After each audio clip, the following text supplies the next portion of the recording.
Hello, welcome to Survivor Talks with Vanity. I'm your host, Vanity.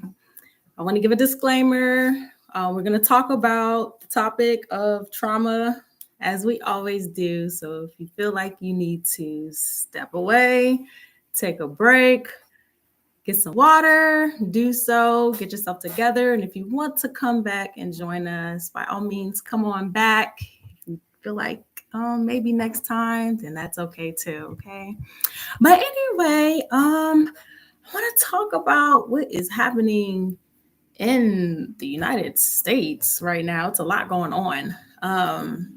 There has been a series of events happening since January the 1st. Okay.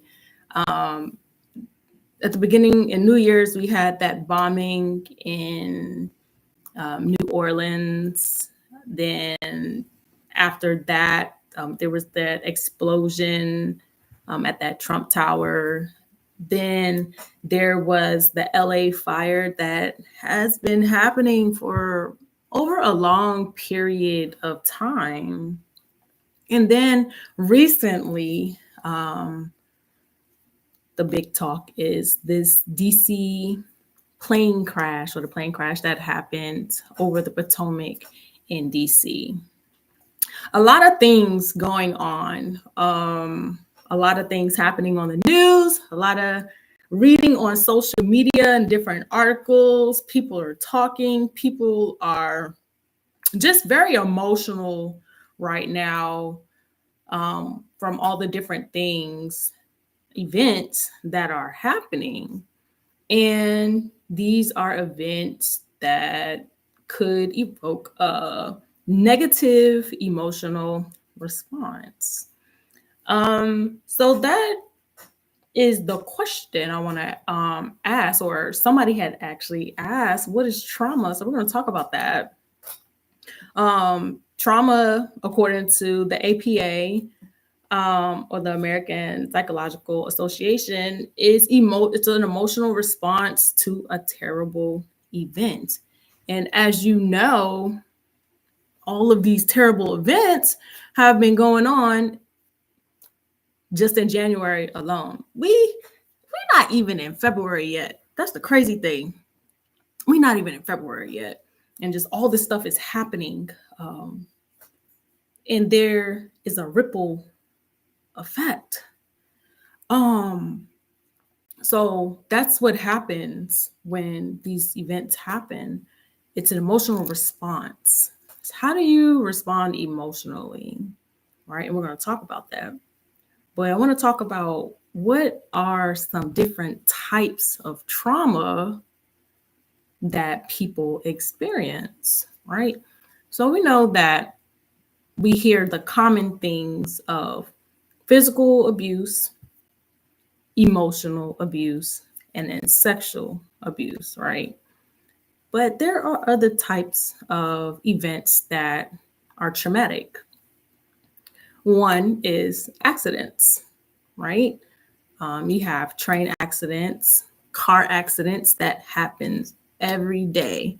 And then, as you know, recently, the plane accident, okay? You have natural disasters. That is another one. It happens almost every year. You have tornado season, hurricane season, right? You have tsunamis, hailstorms, flooding, all of these natural disasters that has a long-term effect when these things happen, right? We don't think about that all the time. There's crime, gun violence, right? Being robbed, okay? Experiencing or witnessing violence, right? Again, having somebody stick you up with a gun or breaking into your apartment or home, right? These are types of trauma. War, you have veterans that have gone overseas, fought in wars, been exposed to multiple over and over and over again, just gun violence over in the war area, and then the different things that come with that. The crime, again, neglect. Okay. Just there's different types of trauma. And that looks different for everybody. Everybody has their different experiences. I've shared my story before. I've had I've experienced the childhood molestation. I've also experienced the domestic violence. But there's also something that I experienced before that I don't really talk about much. But your girl was stabbed before, okay? I was stabbed. So that would fall in the category of crime. I was stabbed in my liver and I was rushed to the hospital. And thank God I am alive. You know, people say that, they're like, you got stabbed? Yeah, I've experienced a lot. And these things happen and they leave long-term effects, right? They shape how we behave and move throughout life. Okay. So again, we all have our own different experiences. We all experience something different. And then we all respond to things differently. Now, right now, with the recent plane crash that just happened, people are angry. I've seen a lot of pointing fingers. You're gonna get that, right? You're gonna always get that from people. A lot of people are just are emotionally heightened right now. Okay, because it's sad.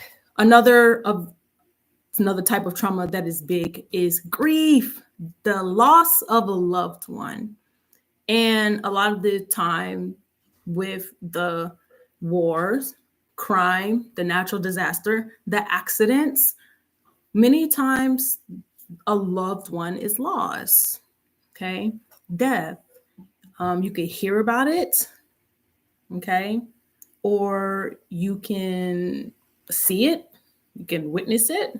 Okay, it could be a family member, a friend, somebody who was close to, or in our case, again with the plane crash, there are lots of lives that were lost. There were lives lost in the bombing. There was lives lost in that LA fire. People lost their homes. There is the grief, right? Loss. And the effects of grief can linger as well. So I want to talk about some of the effects and the symptoms of trauma, right? There are so many different effects, but I want to talk about some of the main ones. And one of the main ones is having a persistent negative emotional state. Okay. Now I want you to pay attention to that keyword, persistent. It means it's just like a little bug that just won't go away. It's just there. Okay. A negative state, negative emotional state. So negative emotions, it could be depression, right? Things that could look like sadness, tearfulness, crying, right? Feeling annoyed, angry, being angry, right? These are all different emotions, but these are negative emotions. Okay. And it's persistent. So a lot of what's happening now, just in the month of January alone, that's a lot to take on mentally, right?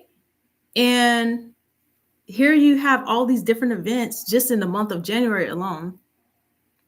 This could cause somebody to be in a negative emotional state, right? All month. And then one event after another, you think that, hey, I'm finally getting over the first event, and then something else happens. I'm trying to move past the next event, then something else happens, right? It's a lot. Okay.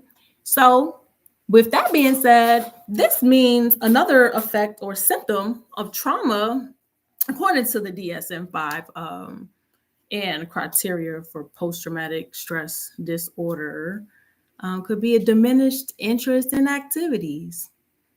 All of these things happening could cause one to not want to do the things that they once enjoyed. Maybe they don't feel like going out, or maybe you enjoyed going out to play sports or something. You're just not in the mood anymore, especially because of that negative emotional state, right? This could also lead to feeling detached, feeling not just detached from people, but also from the activities that you once enjoyed. Feeling detached from others. Maybe you don't want to be around people, right? You just feel like you don't want to be bothered. These are effects of trauma. Another symptom is, and this is a very common one for a lot of people, is flashbacks and nightmares. It's a big thing. Nightmares, it could be like these vivid dreams that are terrifying while you're sleeping. And it can happen over and over again. Sometimes it can be the event, the traumatic event that happened, or it can be shaped around that.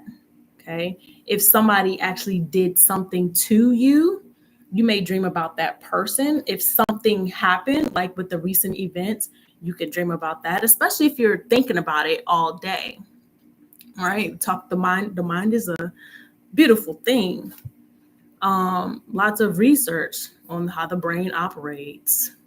The flashbacks are while you're awake. So you could be at your job, you're at the computer doing your job, you're writing, you're doing whatever. You may be talking to somebody, you're out, hanging out, and then all of a sudden you have this flashback. You start thinking about this traumatic event that has happened. All right, this could be a symptom of trauma or an effect of trauma. Okay, a symptom of PTSD, the flashbacks and the nightmares. And with the flashbacks, that could also be intrusive, right? So also like intrusive memories. So now you're thinking about what happened. So we can go into February, we can go into March, we can go into April, the next 3 months, and there may be somebody who can't stop thinking about everything that has happened in January, right? And they're having these nightmares about it. They're in the daytime, they keep replaying in their mind, like it just pops up. It's like that little bug that you don't want to be there and it just won't go away. Okay, it's intrusive. You could be thinking about something pleasant and then boom, something, you may see something, you may hear something, you may smell something with your senses that reminds you of what has happened. Now you have this memory. It's intrusive, right? It don't belong there. It didn't ask you to come. It just popped up because it felt like it, right?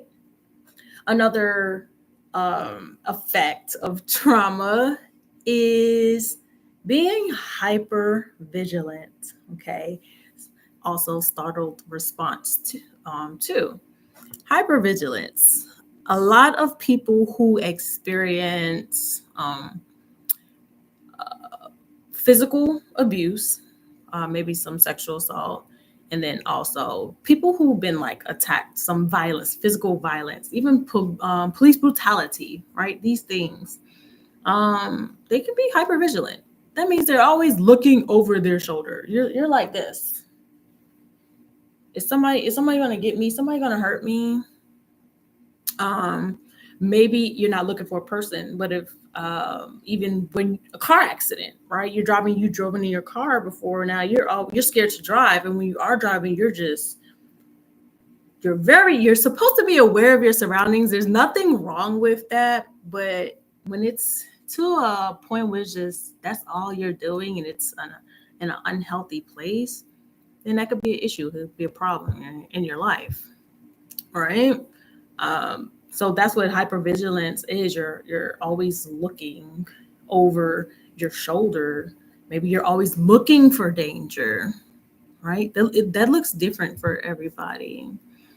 And then with the startled response, um, with that, somebody may put their hand on your shoulder and you're like jumpy, real jumpy.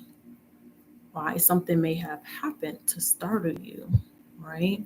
also goes back to how your mind is operating. Maybe you're dissociating. Dissociating means they call it in another term. You're not present in reality. You spaced out. That's what a lot of clients say, that spaced out, spaced out. And that's another word for that is dissociation. Okay, you're just out of there. You're not really knowing what's going on, but you're there physically, right? Your mind is somewhere else. And it happens a lot. Okay. And then there's avoidance. That is a big one. Okay. And you may see this a lot, especially because of what's happening in the States right now. Avoidance of people, places, and things. Okay.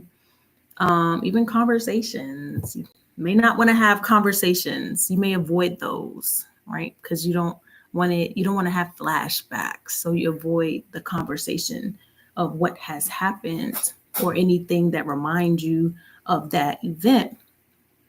But a lot of the times people may avoid people and places. That's one of the things that I did. I have a story for y'all. I remember one time when I was writing, I was having a conversation with a friend. This is after I got out of my domestic violence. And I was talking, and I wrote this in my book. It's a chapter called Running into Your Perpetrator. Okay. So I had started writing that. And I was like, man, somebody asked me, well, what would you do if you ran into your perpetrator? I was just like, I don't know. I'll probably, I was like, I don't know. I was like, I probably would act this way. I'll be calm, right? That's what I said, something in that nature. And I remember I was going to meet one of my best friends at Six Flags. So I'm on my way to Six Flags, and I was like, oh, let me go to Smoothie King. Let me go grab myself a smoothie. So I'm in a Smoothie King. I order my drink, that triple berry oats, y'all. It's A1, but don't get it, y'all. Don't get it. It's not healthy. But I thought it was healthy at the time. But I ordered my drink. So I'm like sitting on the windowsill. I'm waiting along with everybody else because it was moving a little slow. And I'm looking at my receipt. My head's down like this. I'm looking up, looking at, I was being hypervigilant, looking at everybody that was around, what they're wearing, how they sound, all these different things. And then I heard a voice. And I was like, my body, it froze. I couldn't move. I heard a voice. And it was the voice of the man that was hurting me. The one that was hitting on me for all those years. And I knew that laugh. I didn't need to turn around. I know the voice. And I was like, oh my gosh, my body froze. And that moment, I was like, I don't know whether to go out the door or go into a bathroom, or I didn't know what to do at the moment. I just sat there frozen. So I heard the voice and I started to move my head, and I looked back and I saw that hand on the door. It was the same hand that had hurt me. It was the same hand that hit me all those times. I knew that hand.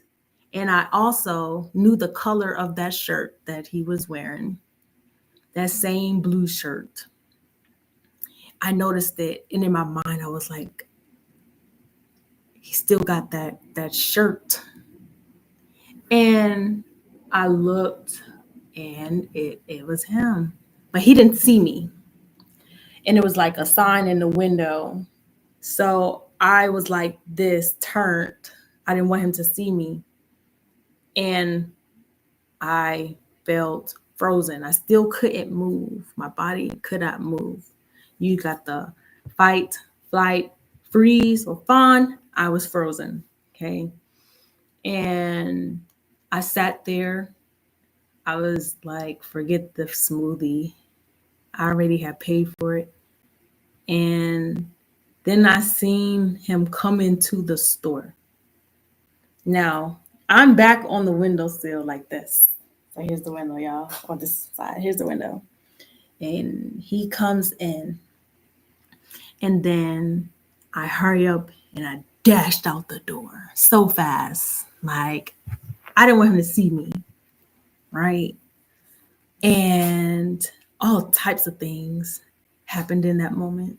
I hurry up and I ran to my car and I started driving and I had to pull over on the side of the road because I had an anxiety attack, or you may know as a panic attack. I started hyperventilating. I couldn't breathe. I started crying so wild. I was reliving something from the past. And what do y'all think happened? I heard the voice, his voice, looking at his hands. It was intrusive. I had this intrusive memory that happened. And I'm going to tell you why. I tell you the story while I talk about avoidance. Because for so long, I avoided that area because that was one of the places that he used to go to. So that means I had to put off enjoying a place that I used to like out of fear. I was avoiding this place because I wanted to avoid this person. You see how that works? And I avoided that thing, that smoothie. So I dashed out the door. I had a panic attack, but I also called my friend, my sister. And I was crying. I was like, oh my gosh. And she said, Vanity.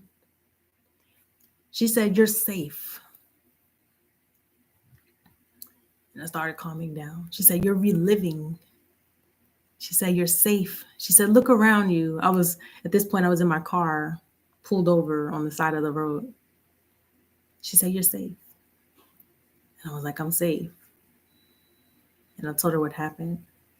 And I had to tell myself out loud, I'm safe. I'm okay. He's not hurting me. So then I got myself together and I was like, I was going to go home at first. I was like, I'm not going to no Six Flags. And I said, let me go to the Six Flags. I went to Six Flags to meet my best friend. And I walked around. I told her what happened. And I ended up got on some roller coasters. I ended up playing this game. And y'all know sometimes, you know how they be at the game stations in these amusement parks. It's like they're impossible to win the prizes. But I won a prize.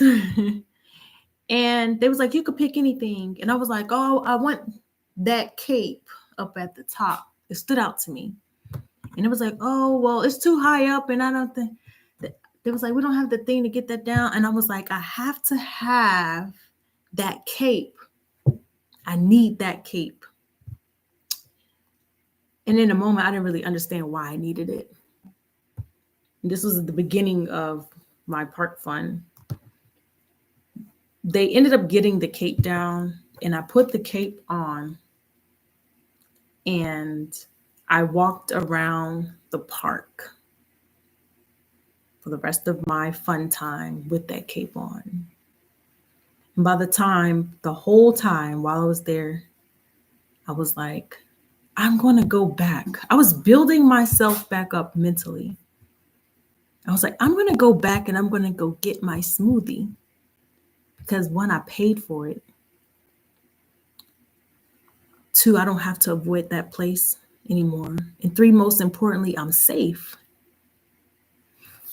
And I had all that time to build myself up to be able to go do that. And I called the Smoothie King and I said, hey, I placed a order earlier. I'm going to come back. I'm going to come back later and get my drink. And he said, okay, we'll just make you another one when you get here. And I was like, okay. And I left the park with my cape on. I took a picture. I was like this. I left the park. I went back to the Smoothie King. I waited for my shake, my smoothie, and then I got back in my car. And I felt so empowered. I felt a joy. All that time I was avoiding this place, this person, I ran into it. It was my fear at the time. It happened, but I was safe. And I wasn't in danger. And I got my smoothie. So, this is what effects of trauma, even with some storytelling, looks like for different people, right? And then lastly, there's another effect, this self-blame and guilt, right? Blaming yourself for what happened to you. You're blaming you. You feel guilty. The feelings of shame. You got to work through that. And I'm going to tell you how to work through those things, okay? Because these are the different effects of trauma, but these are also the different symptoms of mental health diagnoses like post-traumatic stress disorder, or as you know, PTSD. Okay. And I remember one of my old professors, I remember everything she said. I remember her saying, duration. So yes, duration. That is so important. So if you experience exposure to trauma, a lot of us have, and for over 30 days, you've experienced a number of symptoms, it may be time to go seek some professional help. Okay. Professional help, a therapist. Maybe talk to your doctor. Okay. There are coaches out here too. All right. People that has training with all these different symptoms, effects, even if it hasn't been over 30 days and it's less than 30 days. You may not get a diagnosis, but you still don't want these things to linger. You want to take care of it.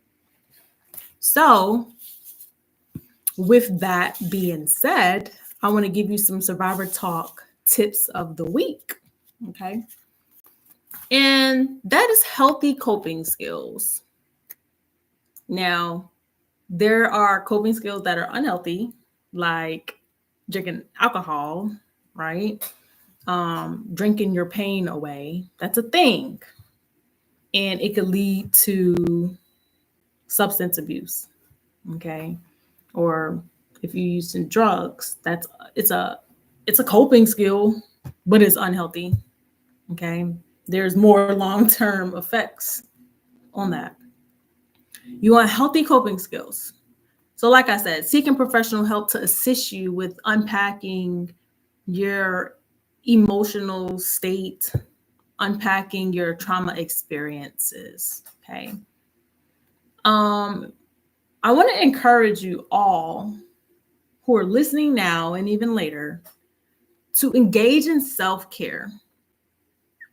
I'm the self-care queen. I believe in it. I believe in working hard. I believe in self-care hard. What does that look like? It looks different for everyone. Try engaging in some activities, especially with everything that's been happening.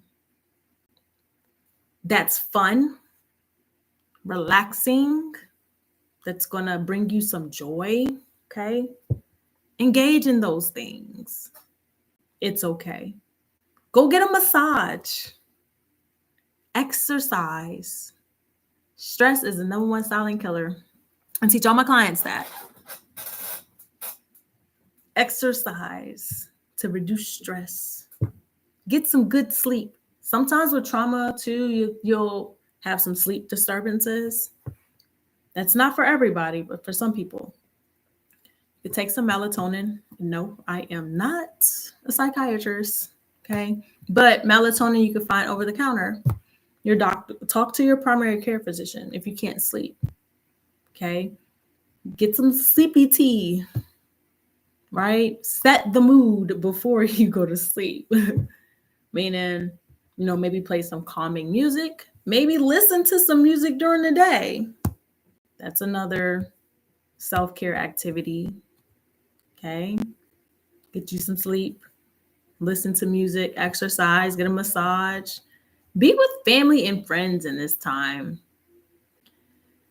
It's easy for people who, especially with everything going on, who's experienced trauma to withdraw, isolate, okay?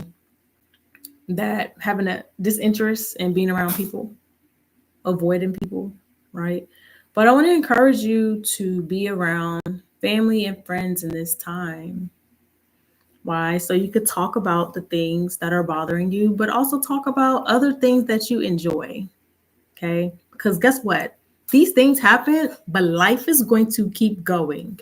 And you want to live the best life that you possibly can. Another coping skill that's healthy that you could do is journal. For those that don't like talking, pick up your pen, grab your notebook, and write your heart out. And then another tip I have for you all, I do it all the time. That's okay. Just cry. If you have these emotions pent up in you, it's okay to cry. You're not a crybaby. Cry because it's releasing those emotions that you're harboring. Okay. If you feel like you don't have anybody to talk to, there's always somebody to talk to. Okay. If you feel like you don't have anybody to talk to, hey, shoot me an email. Okay. At survivortalkshow@gmail.com and we can chat. Okay. So those are the tips that I have for you. Those are the effects of trauma, the symptoms of PTSD that people experience. We talked about the types of trauma. Okay. It's different for everybody. My advice for you again is take this time, engage in self-care, especially what's happening. If you need to shut the news down for a little bit, that's okay. Okay, if you need to turn the TV off, that's okay. If you need to stop scrolling in the social media for now, temporarily, that's okay. Okay, and you just pick it up when you are ready to again. So that's all I got for y'all today.